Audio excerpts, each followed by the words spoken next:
Salut tout le monde, nous voici pour une nouvelle vidéo et pour le premier update lecture de ce mois d'août.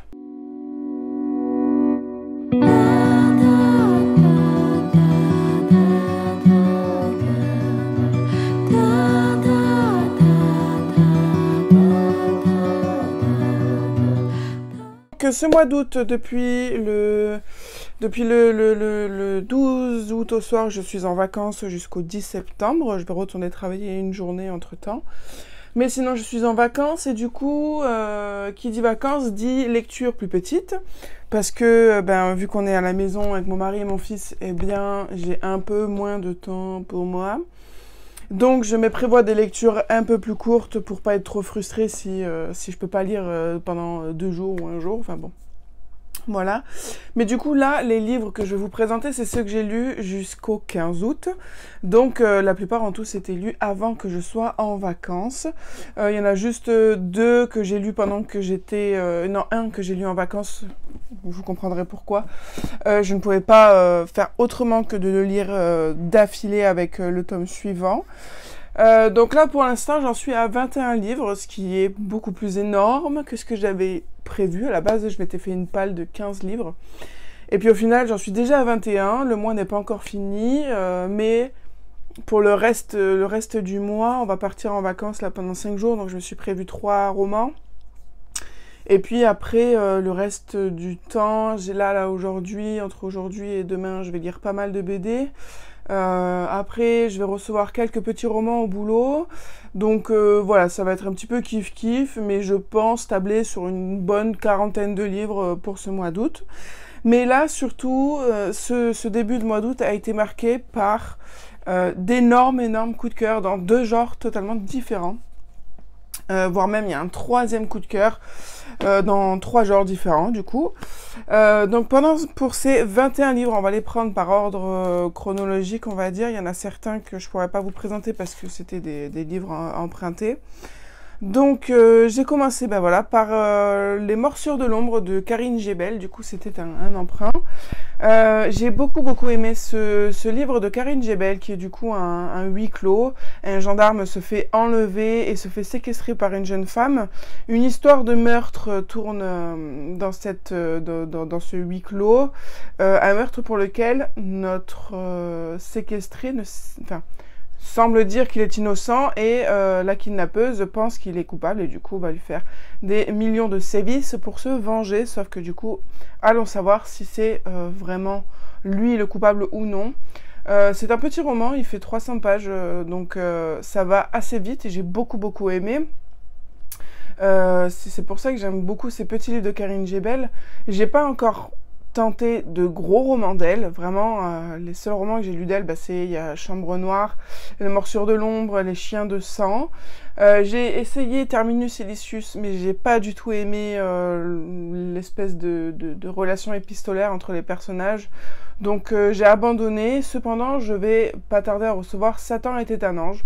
Donc on essaiera celui-là sur un format un peu plus long, ce que ça donne, la plume de Karine Jebel. Mais là, pour le coup, les 3 petits livres que j'ai lus d'elle, j'ai beaucoup aimé. Donc à voir sur du plus long ce que ça donne. Ensuite, qu'est-ce qu'on va faire ? Je vais attendre un peu, comme ça je vous fais les 3 d'affilée. On va parler de Urbex Santé, un petit one-shot d'horreur jeunesse que j'ai beaucoup aimé, de Tatiana Forler. C'est édité chez un petit label qui s'appelle JCAN, LBS Édition, qui est dirigé par un autre écrivain, Pierre Gollon, que vous connaissez peut-être, qui est un écrivain du Sud, qui a écrit Les Lignes Noires, qui a écrit La Patte du Diable, donc j'ai lu ces 2 romans-là, et du coup il a fait ce petit label d'horreur. Il y a beaucoup d'autres romans comme ça qui tournent autour de l'horreur. Si je peux me les procurer, pourquoi pas, parce que voilà, c'est des petits slashers comme ça qui sont vraiment super agréables à lire. Là on va parler du coup d'un petit jeune marseillais qui va se perdre dans la pampa de chez nous, donc Pélissane, Lançon. Et c'était un petit jeune qui faisait beaucoup de parcours et qui faisait des vidéos de ses exploits sur YouTube. Sauf que là où il va, il n'y a rien pour faire ça. Jusqu'au moment où il tombe sur une église un petit peu bizarre. Donc du coup, il va monter une chaîne autour de l'urbex. où il va visiter cette petite église. Il va s'en suivre plein de péripéties assez horrifiques, des histoires un petit peu bizarres de disparition, des choses étranges qui se passent au fond de l'église, dans une grotte, voilà, il y a plein de choses qui vont se passer.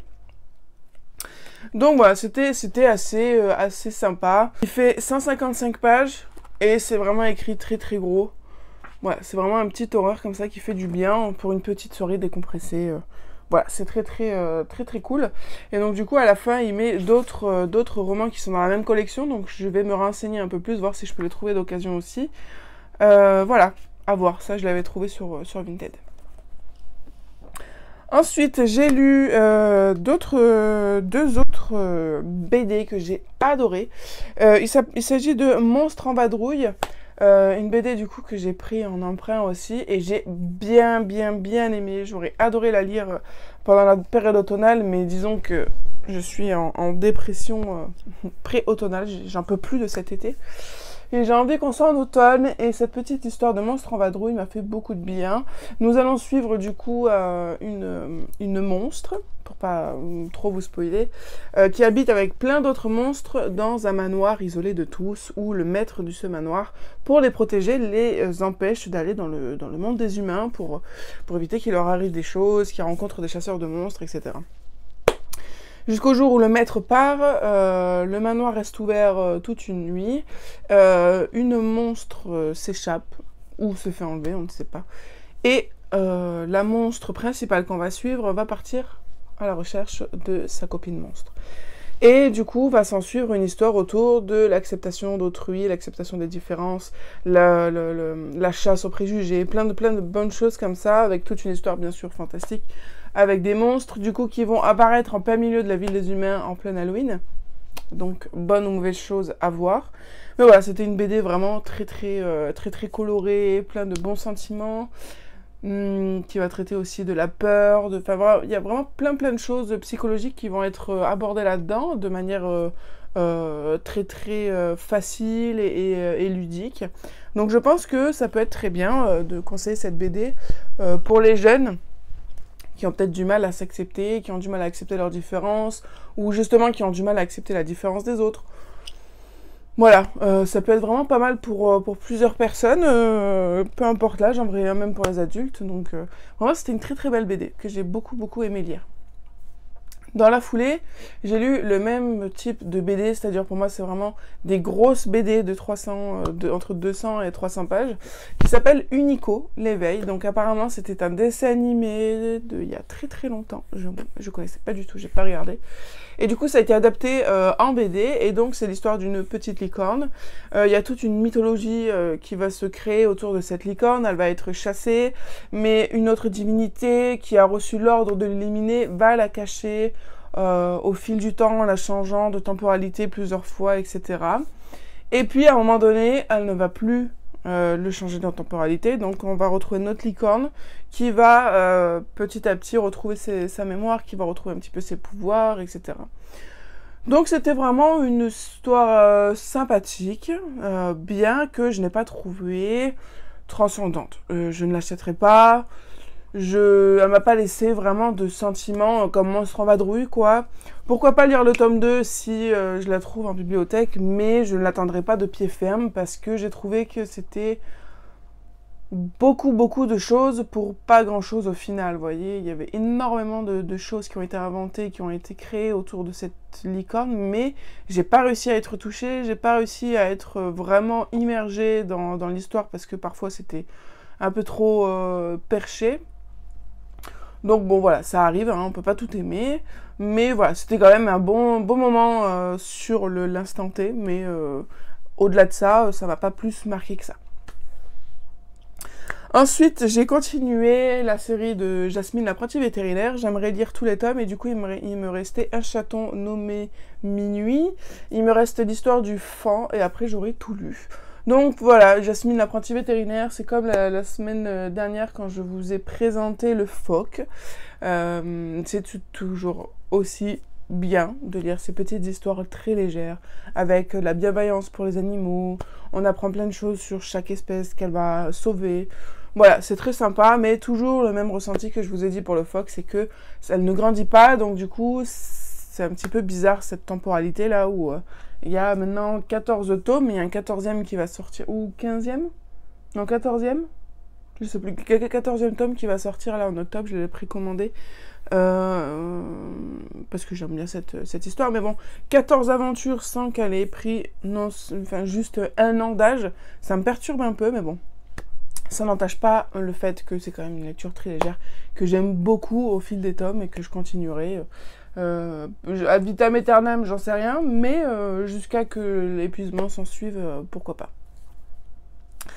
Ensuite, nous allons parler du coup là des 2 séries que j'ai lues. Du coup, on va commencer avec le thriller. J'ai lu donc les 3 premiers tomes des aventures du commissaire Venturi de Alexis Lepsker. Donc j'avais commencé Alexis Lepsker avec Le Mangeur d'âme. Je vais vous mettre en lien le date lecture où j'en parle. Et du coup, j'avais tellement aimé Le Mangeur d'âme. J'avais tellement aimé la plume, le style.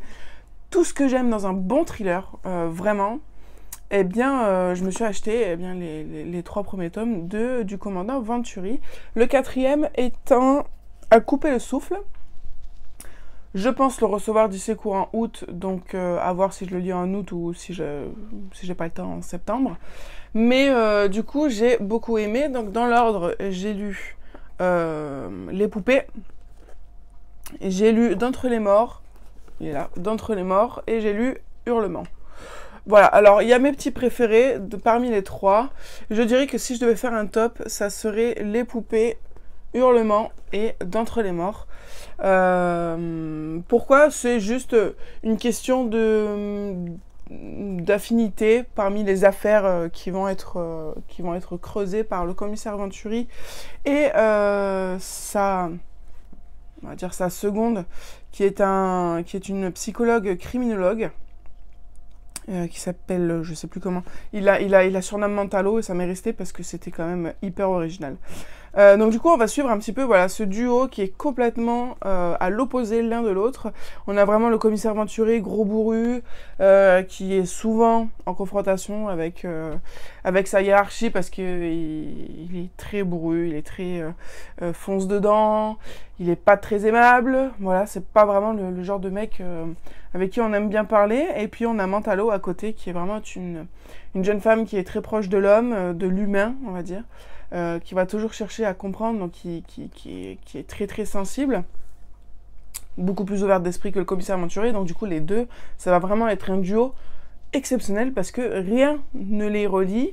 Et puis au contact de l'un de l'autre, ils vont changer, ils vont grandir, ils vont évoluer. Et du coup j'ai vraiment beaucoup aimé ces livres-là pour justement cette relation entre les 2 enquêteurs, donc le commissaire et la criminologue, mais aussi parce que ça tient beaucoup plus du thriller psychologique que du thriller tout court, même du policier, parce que avec justement l'implication de cette criminologue, on va vraiment travailler sur la psychologie du criminel ou des criminels. Et on a énormément de choses, on a la dissociation d'identité, on a des profonds traumas, on a des folies de religion. Il y a vraiment énormément de choses qui vont faire que c'est beaucoup plus du thriller psychologique que d'autres. Il y a énormément aussi de choses dans les crimes qui font que les victimes ont subi des sévices plus psychologiques que physiques. Et du coup, il y a vraiment plein de choses qui fait que ça nous retourne le cerveau, ça nous fait chercher énormément, ça nous fait beaucoup réfléchir, mais tout à la fois en étant très très simple d'assimilation parce que les chapitres sont très courts, l'action y est tout le temps, on ne tourne pas autour du pot, du fait de commissaire Venturi qui veut tout de suite, maintenant, et que ça saute, et du coup c'est un rythme vraiment effréné, avec beaucoup d'action, de chapitrage, de coupage, donc on est très dans le suspense. Il y a aussi le fait que, sans que ce soit clairement dit, on change de point de vue très très souvent. On va être dans le point de vue du commissaire, on va dans le point de vue de Mentalo, beaucoup du point de vue du criminel dans chacune des affaires, et j'ai vraiment adoré. Si vous aimez les thrillers psychologiques, mais foncez quoi. Après, si vous aimez, comme j'entends dire, la littérature poussée, soulevée, soutenu, voilà. Vous n'allez pas trouver ça là-dedans. Là, c'est vraiment du tac au tac, quoi. Voilà. Et du coup, il n'y a pas de grandes phrases, il n'y a pas de grande poésie. C'est vulgaire, on a des gros mots, on a des... Voilà, on se cache pas derrière des grandes poésies, des grandes phrases, etc. Non, c'est du tac au tac. C'est comme si on se parlait entre nous. Et donc, du coup, voilà, ne vous attendez pas à vraiment de la grande littérature, comme pourrait être, je sais pas moi, du Bernard Minet ou du comment on appelle, je sais plus l'auteur que je voulais vous dire. Mais voilà. En tout cas, si vous aimez, voilà, des histoires de tac au tac, des thrillers, slashers, qui vont dans le vif du sujet sans passer par quatre chemins, vous allez être servi. Et du coup, j'ai super hâte de lire le 4e tome, du coup, qui est À couper le souffle. Et voilà, ça m'a vraiment réconcilié avec le genre du thriller et j'aimerais beaucoup découvrir d'autres auteurs qui ont la même plume, la même façon d'exprimer les choses et d'écrire parce que c'est vraiment, vraiment ce qui me plaît. Ensuite, j'ai lu 2 webtoons, j'ai lu Morgana et Oz, que j'ai vraiment, vraiment beaucoup, beaucoup aimé. Je pense m'acheter le 2e tome parce que je pense qu'il n'est pas prêt d'être acheté en bibliothèque. Donc je pense que je vais voir quand est-ce que sort le tome 3. Et une fois qu'il sera sorti, je m'achèterai le 2 et le 3 pour chez moi, ma collection perso. Parce que j'ai beaucoup aimé cette histoire de vampires et de magiciens qui essayent de faire un traité, sauf que tout va partir en cacahuète en plein milieu d'un dîner. Un vampire va se retrouver transformé en chat par une sorcière qui ne gère pas du tout sa magie. Et du coup, les deux vont devoir cohabiter, l'un avec l'espoir de redevenir le vampire qu'il était, et l'autre qui va essayer de faire en sorte soit de rendre sa personnalité au chat, soit de faire en sorte qu'il puisse passer un pacte pour que les vampires et les sorcières puissent vivre ensemble en paix sans qu'ils se fassent la guerre. Voilà, pour l'instant c'est juste le 1er tome, c'est un peu ça le speech. Mais j'ai adoré le style graphique, c'était vraiment super beau, super agréable, très cocon, très cocooning, très, très doux, et avec cette petite histoire là de sorcière et de chat. C'est vraiment très très cool, ça fait vraiment penser à Sabrina, l'apprentie sorcière, le dessin animé que je regardais avant avec Salem. Voilà, je pense que c'est une revisite un petit peu quand même, parce que bon, une sorcière avec un chat noir, ça fait penser beaucoup à ça, ça aurait pu être tout un autre chat, hein. Pourquoi un chat noir, on ne sait pas. Mais voilà, c'était vraiment un bon webtoon que j'ai beaucoup aimé. Et du coup, voilà, c'est pour ça que je m'achèterai le tome 2 et 3 dès que je pourrai. Quand sortira le tome 3, je ne sais pas. Il faudra bien que je regarde. Ensuite, le 2e tome que j'ai lu, c'est Seule la mort attend la vilaine. Faut pas trop que je me perde parce qu'il y a beaucoup de... Enfin, je confonds avec Comment tuer la vilaine, qui sont des histoires qui se ressemblent, mais pas trop, mais le fait qu'il y ait le mot vilaine dans les 2 titres, ça me perturbe un peu. Seule la mort attend la vilaine, du coup, ça va être une histoire quand même un petit peu compliquée, mais nous allons suivre l'histoire d'une jeune fille dans la réalité, comme nous, qui a été très très maltraitée par sa famille, par ses frères, par son père, qui a été rejetée, et puis elle va réussir à s'émanciper, avoir un petit appart, aller à la fac, et au moment où elle va à la fac, elle voit qu'il y a plusieurs jeunes filles qui jouent à un jeu vidéo sur leur téléphone, où il s'agit d'essayer de nouer des liens avec les personnages principaux pour tenter de survivre. Et ces liens vont être calculés en pourcentage, c'est-à-dire que si vous passez en dessous de la barre de 0%, vous mourrez dans le jeu. Et donc le but c'est vraiment de gravir les échelons, donc de passer à 50, et puis au moins 100% avec l'un des personnages principaux pour gagner le jeu. Et donc cette jeune fille va jouer à ce jeu, elle va tellement s'y prendre que du jour au lendemain elle va se retrouver être dans le jeu. Donc à la place du personnage qu'elle incarnait.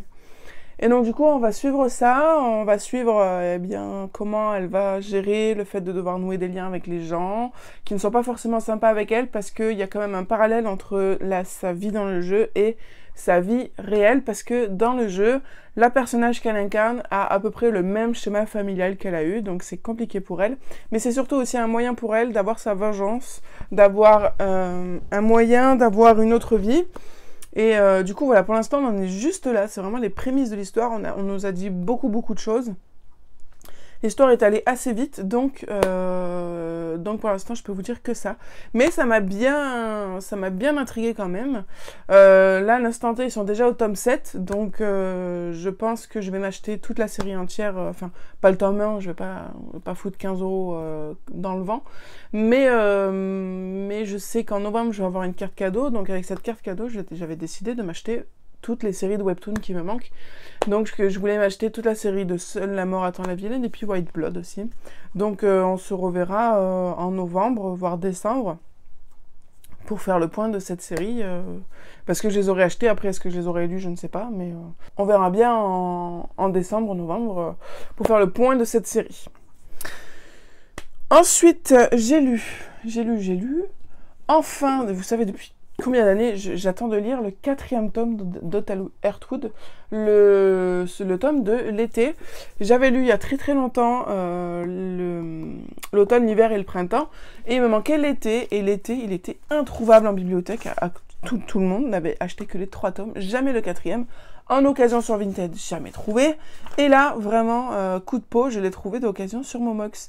Et ça date quand même de 2019. Donc depuis 2019, j'attends de pouvoir le lire et c'est chose faite. Donc je suis très contente d'avoir replongé dans cette histoire très très mignonne de cet hôtel géré par un blaireau. Et nous allons suivre Mona, qui est une petite souris, qui va être une jeune servante dans cet hôtel. Alors servante, c'est un petit peu péjoratif, parce qu'elle se dit servante, mais c'est plus vraiment comme une gouvernante, quoi, qui va s'occuper de la propreté de l'hôtel, qui va s'occuper de la réception des clients, etc. Et là, dans ce numéro-là, on va être confronté aux incendies qu'on connaît très bien en été. Et du coup, il va s'agir de protéger les habitants, protéger l'hôtel. Il va y avoir aussi des secrets de famille qui vont être révélés, parce que tout au long des 4 tomes, Mona va se poser des questions sur sa famille, parce que du coup, si elle atterrit à l'hôtel Heartwood, c'est parce que elle s'est perdue lors d'une tempête, elle a perdu ses parents, et puis elle a trouvé refuge dans cet hôtel qui ensuite est devenu son lieu de travail, et ensuite sa famille de substitution. Donc, c'est beaucoup de choses dans cette série, de très très bonne valeur. Je dirais que c'est un petit peu le Mémoire de la forêt pour les beaucoup plus jeunes, pour les 7-8 ans, voilà, qui véhicule à peu près les mêmes valeurs, tout en étant avec des problématiques compliquées, et avec des personnages tout aussi mignons, avec des jolies illustrations, voilà. Vraiment très belle série que je suis très contente d'avoir dans ma bibliothèque maintenant. Je ne pense pas pour m'acheter les trois précédents, mais au moins en avoir un dans ma bibliothèque, c'est vraiment cool, parce que vous n'êtes pas forcément obligé de lire les 4 tomes d'affilée, mais c'est quand même mieux. Mais si vous souhaitez essayer de commencer, ou juste de voir si ça vous plaît, que vous avez le tome 3 ou 4, vous pouvez commencer à lire le début. Mais après, c'est vrai que c'est mieux quand même de les lire dans l'ordre, rien que pour comprendre l'histoire de Mona. Ensuite, j'ai lu Au boulot, et là, Vétérinaire pour animaux fantastiques, et là c'est les pandas magiques, c'est le 4e tome, donc c'est vraiment des toutes premières lectures. Ça je les lis surtout pour les conseiller à mes petits jeunes. J'avais lu déjà les 3 premiers tomes, et on les a reçus du coup dans ma bibliothèque, parce qu'on est tout un réseau de cette bibliothèque, et je les avais conseillés du coup à mes petits jeunes qui veulent se lancer dans les romans. Et ils avaient beaucoup aimé, donc du coup là, quand j'ai vu qu'on allait recevoir le tome 4, je l'ai pris pour le lire, pour voir un petit peu comment ça se passait dans la continuité des choses. Et voilà, c'est toujours fidèle aux 3 autres tomes. Ça se lit très facilement, avec de très belles illustrations, des créatures magiques. Là on est sur les pandas magiques, où si vous dormez à côté d'eux, ils sont capables de vous donner de merveilleux rêves, et donc du coup de vous emmener vraiment dans un monde différent. Et voilà, j'ai trouvé ça très chouette. Donc ça, c'est les premiers tomes. On a les licornes, les dragons et les chats un petit peu bizarres. Je sais plus comment ça s'appelle. Le chat des brumes. Voilà, c'est très sympa. C'est plutôt aussi cool parce que à la fin de chaque livre, vous avez un petit bestiaire. Voilà, qui est plutôt cocooning, qui reprend toutes les créatures qui a été vues et soignées depuis le premier tome. Voilà, c'est vraiment des petits livres très cocooning. On est sur du 7,50 € pour une 50aine de pages d'histoire, plus le bestiaire et des petits trucs, voilà, comme ça, très sympa. Voilà, c'est vraiment très cool, très cocooning. J'ai beaucoup aimé. Ensuite, j'ai découvert du coup la collection Hanté. Je vous en ai déjà présenté quelques-uns. Je vous en ai présenté 3 le mois dernier, 4 même. Et du coup, ce mois-ci, j'ai lu Maudite poupée de Amélie Antoine. C'est quand même très très inspiré de Annabelle au niveau de l'histoire. Mais ce que j'ai beaucoup aimé, voilà, c'est que ça se passe en Bretagne avec une histoire de disparition d'une jeune fille, une histoire de possession, de changement d'identité entre la poupée et la victime. Voilà, il y a pas mal de choses qui sont là-dedans. J'ai beaucoup aimé, mais voilà, c'est quand même du Annabelle tout craché. Ensuite, j'ai lu 2 autres BD. Après, il nous en restera. Je vous parlerai qu'une série et d'une autre BD. Mais j'ai lu L'île de minuit. Alors, j'ai bien aimé cette histoire. Si je vois le tome 2 en bibliothèque, pourquoi pas me l'acheter. Mais me l'acheter, je ne pense pas. Je ne sais pas. À voir.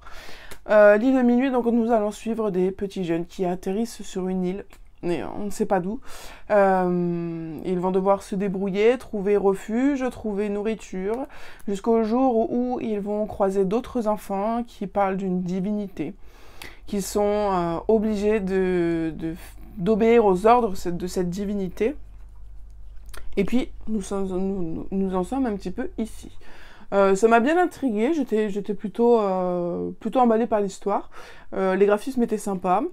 Mais voilà, à voir ce qu'il en est du tome 2, s'il est dispo en bibliothèque, s'il est dispo, je sais pas, en e-book, ou si je me l'achète. Si je vois que j'ai un peu plus de budget, pourquoi pas me l'acheter, je ne sais pas. On verra bien, mais c'était quand même une histoire plutôt pas mal. Pour l'été en tout cas, c'était plutôt pas mal. Ensuite, j'ai lu Adorable Démon. J'ai adoré cette histoire. J'ai réservé le tome 2 à ma bibliothèque, donc j'espère que je vais le recevoir dans pas trop longtemps. Ils m'ont dit maximum 3 semaines, donc ça sera pas avant septembre.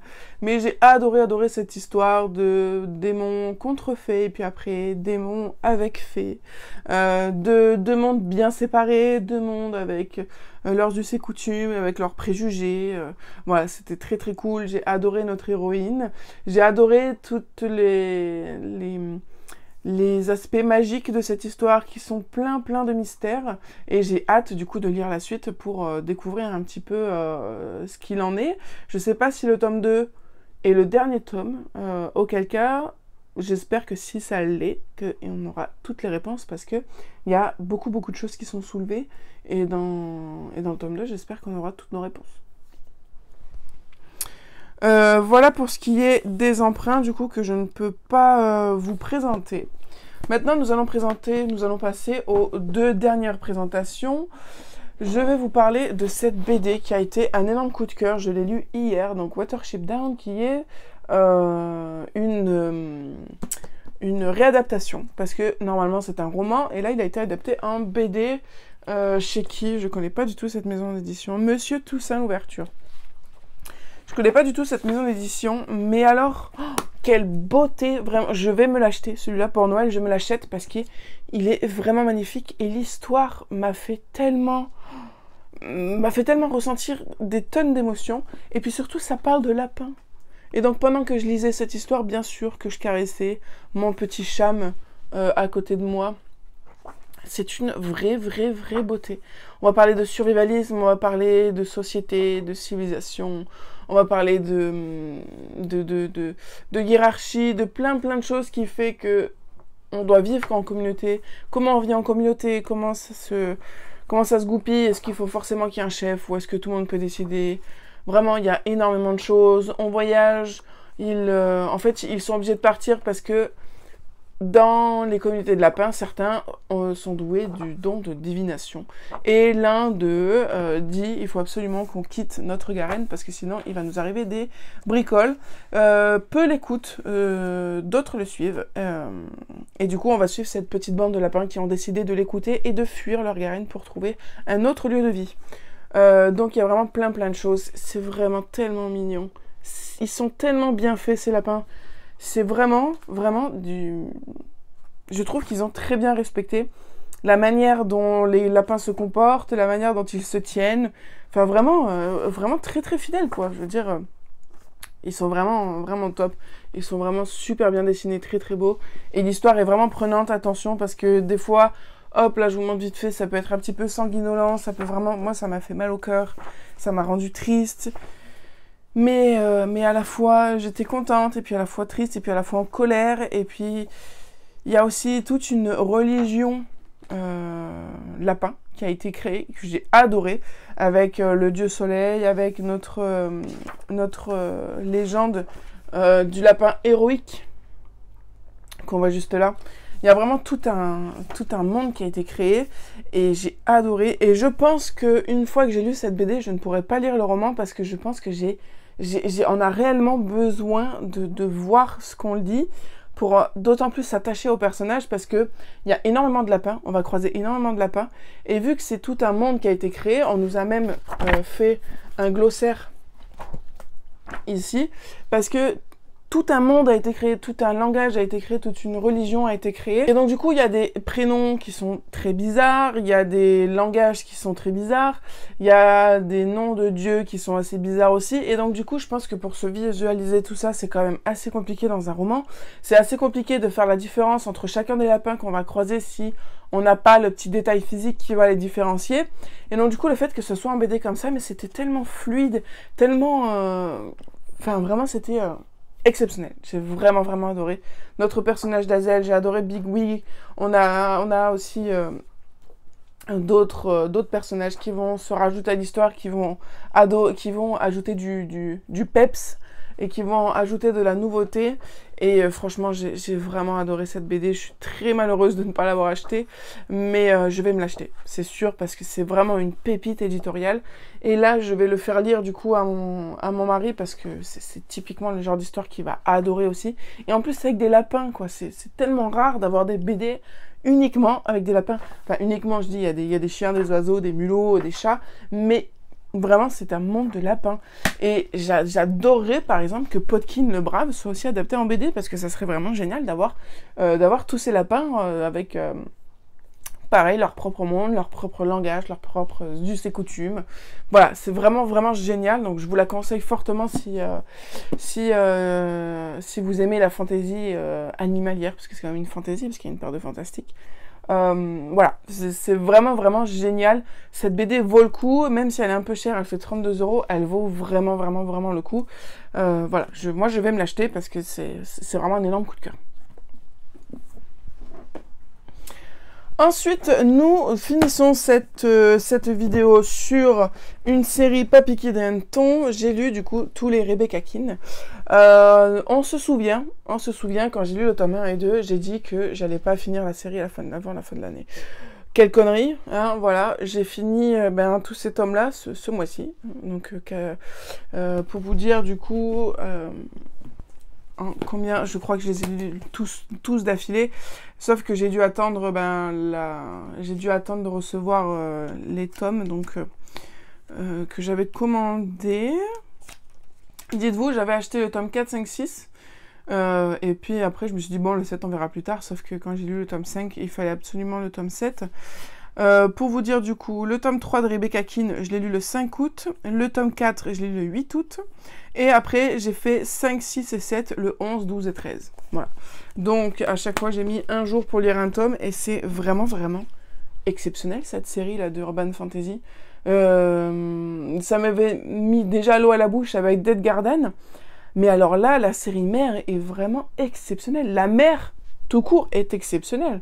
J'ai adoré. Bon, même si parfois, comme je vous ai dit dans la vidéo précédente, dans le tome 1 et 2, ça m'avait un peu gonflé, ce truc-là, où tout le monde voulait se mettre avec Rebecca.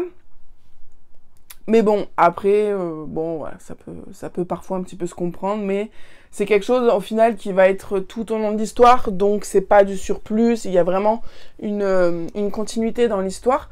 Donc au final, après, ça se voit même plus, ça même, au final, ça prend de l'importance, ces histoires d'amour multiples. Et, mais c'est tellement bien écrit, c'est tellement bien fait, c'est tellement bien ficelé, c'est rapide, c'est accrocheur, il y a du suspense. Vraiment, c'est vraiment super, super chouette. Chaque tome, du coup, Rebecca va être mise sur une enquête bien particulière qui va prendre l'ensemble du roman. Mais il y a aussi plein d'autres arcs narratifs qui vont s'ajouter à ça, qui vont faire que c'est vraiment une histoire super riche avec tous ces personnages secondaires qui sont aussi importants que Rebecca Keane et qui, même s'ils n'étaient pas là, Rebecca Keane ne serait rien. Donc, vraiment, c'est une histoire hyper complète avec toute une panoplie de personnages qui se complètent et qui, sans l'un et l'autre, ne seraient rien. Donc, j'ai adoré ça. On est très loin de l'histoire où seuls 2 personnages sont super importants et le reste ne sont que des petits atomes qui gravitent et qui n'apportent pas grand-chose à l'histoire. Là, c'est pas du tout le cas. C'est vraiment une grande famille. Et au fur et à mesure des tomes, ils commencent à le dire qu'ils sont quand même un état... L'état du Vermont est très original parce que aucun autre état, aucun autre, on va dire, directum ne compte des représentants de chaque espèce aussi liés, aussi amical, on va dire, que le Vermont. Tout ça grâce à Rebecca, parce qu'elle va être un petit peu le centre gravitationnel de toutes ces espèces confondues. Et du coup, voilà, j'ai vraiment, vraiment beaucoup aimé cette histoire. J'ai beaucoup aimé découvrir l'enfance de Leonora, parce que du coup, moi, j'ai commencé par Dead Garden, hein, donc j'ai commencé avec Dead Garden. Leonora est une jeune femme, et du coup, elle parlait un petit peu de son passé, mais sans plus. Alors que là, du coup, je l'ai vu grandir vraiment de ces tout petits à maintenant Dead Garden toute grande. Donc, j'ai vraiment, vraiment beaucoup aimé cette histoire. J'ai vraiment beaucoup aimé cette ambiance, cet univers d'urban fantasy. Voilà, je n'ai quasi jamais lu d'urban fantasy à part Dead Garden et Rebecca Keane. J'ai dû en lire par-ci par-là, mais sans plus. Mais là, vraiment, j'ai beaucoup aimé le fait qu'il y ait toutes les créatures. Loups-garous, démons, sorcières, potionneuses, sorcières de guerre, vampires, dieux, et d'autres qu'on va découvrir plus tard. Les chamans aussi, on a les chamans. Et du coup, ça m'a donné envie de découvrir d'autres livres d'urban fantasy. Donc, je m'en suis acheté d'autres. Mais surtout, ce que je voulais, c'est de l'urban fantasy avec un personnage féminin badass comme ça. J'ai adoré Rebecca Keane comme j'avais adoré Leonora Keane parce que elle est ce qu'elle veut être, elle est ce qu'elle décide d'être, elle fait ce qu'elle veut, elle dit ce qu'elle veut, elle pense ce qu'elle veut. Et du coup, j'ai adoré ces héroïnes badass qui n'hésitent pas à prendre les armes s'il le faut, à aller à l'encontre de ce que les autres pensent et à leur imposer ce qu'elle est. Elle ne change pas pour les autres. Si elle change, c'est parce qu'il y a eu des événements et que du coup c'est de son fait à elle. Mais voilà, elle ne va pas changer pour les autres et ça j'ai beaucoup aimé. Et du coup voilà, j'ai cherché d'autres urban fantasy dans ce même style, avec ce même style de personnage. Et donc du coup j'ai eu Mercy Thompson et l'autre, comment il s'appelle ? Je l'ai là, sur le bout de la langue. J'ai eu Mercy Thompson, j'ai eu Evie Wilde aussi, que j'ai dans ma palle maintenant. Et j'en ai eu un troisième, je vais vous dire de suite ce que c'est, je l'ai noté là. C'est Maeve Regan, voilà. Donc là, j'espère vraiment que je vais être dans le même genre d'ambiance, même si ça pourrait pas être pareil, parce que sinon ça serait du plagiat. Mais voilà, j'aimerais beaucoup me remettre dans ce même style d'univers, parce que ça m'a beaucoup plu. Et vraiment pour la saison automnale, mais c'est génial, vraiment c'est génial. Donc j'ai vraiment super hâte, et puis surtout j'ai hâte d'avoir le tome 8 de Rebecca Keane, et mon Dieu, je comprends les gens qui attendent depuis 2021 pour avoir la suite. Ça fait très long. Et normalement, ça serait apparemment d'ici fin d'année qu'on aurait le 8e et dernier tome de Rebecca Keane, mais ça ne fait qu'être repoussé. Donc, au final, on ne sait pas quand est-ce que sortira ce 8e tome, parce que ce 7e tome se finit avec plein de pistes en cours, et du coup, le 8e tome sera vraiment explosif, je pense. J'espère qu'il sera long, qu'on ne le finisse, qu'il ne soit pas trop court, parce que ça va être déjà assez dur de dire au revoir à cette série. Mais heureusement pour nous, voilà, Dead Garden va continuer, donc on continuera à lire le monde de Rebecca et Leonora Keane. Et je pense que je vais relire le tome 2 de Leonora Keane, parce que sur un post de l'autrice, elle disait que Leonora Keane, tome 2, venait avant le tome 7. Ou alors avant le tome 8. Enfin bon, le tome 7 et Léonore Akin 2 sont vraiment reliés. Et du coup, quand j'ai lu le tome 7, il y a des réminiscences qui me sont revenues du tome 2 de Dead Garden, mais pas tout est clair. Donc je pense que je vais relire Dead Garden 2. Et puis, mais je pense que je le ferai quand on aura une annonce d'une date de Rebecca Akin 8 ou de Dead Garden 3. Voilà. Donc pour cette série, vraiment coup de cœur auquel je ne m'attendais pas. Vraiment, Cassandra O'Donnell, du coup j'ai lu tous ses livres, sauf les 2 livres des sœurs Bartley, qui est une duologie de romans historiques contemporains, ce qui ne me plaît pas du tout, donc je vais pas me lancer dedans.